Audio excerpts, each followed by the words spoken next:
Hare Krishna. Seek knowledge not so that the world will see you as learned, but so that you can see the world with learned eyes. When we acquire knowledge, knowledge can often be intoxicating for the ego. We tend to feel superior to others. I know so much more than everyone else.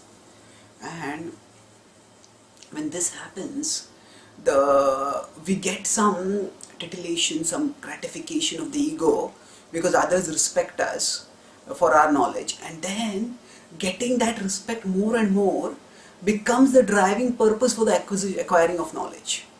Now we consider acquiring knowledge to be like climbing up the top of a mountain, and we think that after I climb up on the top of the mountain of knowledge, become a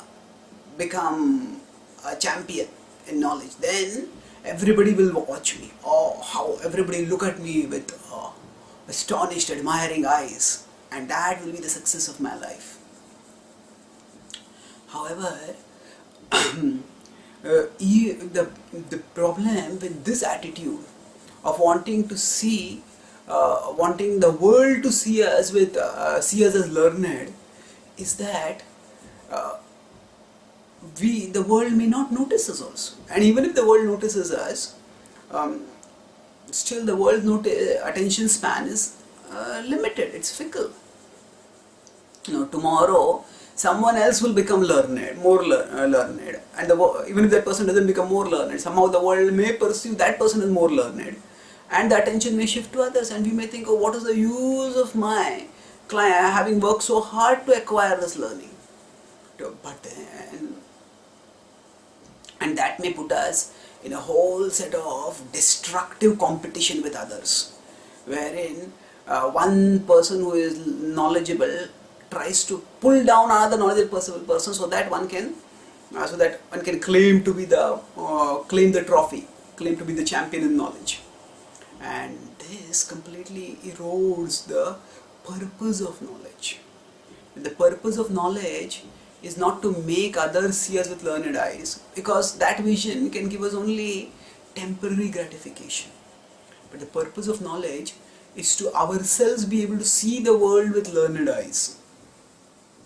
The Bhagavad Gita begins its description of knowledge.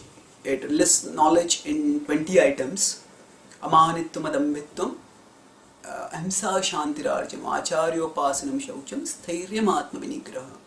So amanitvam, so humility, adambhitvam, pridelessness.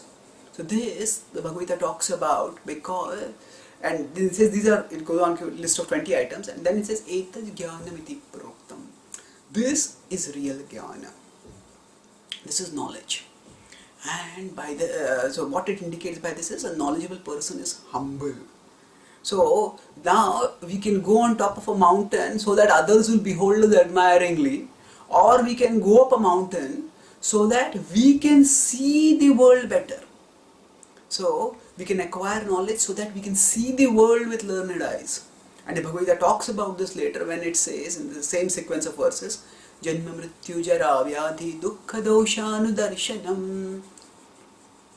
So when we acquire knowledge, then we start seeing that actually this world is temporary. It is filled with the miseries of birth, old age, disease and death. And whatever I achieve, including whatever knowledge I acquire, it's going to be rendered futile by the onslaught of these miseries.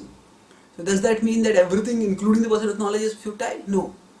The same Bhagavad Gita continues and says, Adhyatma jnana nityatvam. Then one understands that Adhyatma jnana, that spiritual knowledge is lasting. So when one understands this, that spiritual knowledge is lasting, why? Because we understand that beyond a temporary, there is something that is eternal. There is something within me that is eternal, which makes me long for eternal life. So let me acquire knowledge about that. That knowledge will be eternal. And then what that spiritual substance is? Tattva jnanartha darshanam. Then darshana, one starts formulating philosophy, understanding philosophy for tattva jnana. So one to get the knowledge of the truth. So this knowledge, the pursuit of such a spiritual knowledge culminates in understanding of Krishna. Understanding of Krishna as the absolute truth. Bahunam janmanamante jnanavan mam prapadyate. Vasudevah sarvamiti samatma sudurlabha. That after many lifetimes we surrender to Krishna, and these such people are jnanavan, and they understand Krishna to be everything. Vasudevah sarvamiti. So what this indicates is that the knowledge culminates in devotion to Krishna, and that devotion brings complete satisfaction to the heart, because Krishna is all attractive and Krishna is eternal. In loving him we get lasting satisfaction. So the purpose of acquiring knowledge is ultimately to recognize the necessity of spiritual knowledge and to redirect our heart to Krishna.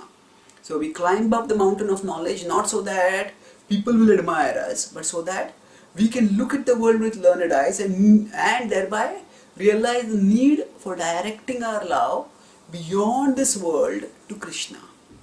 And when we thus learn to love Krishna, that is the perfection of our knowledge. In fact, that is the perfection of our life. That grants us everlasting happiness. Thank you. Hare.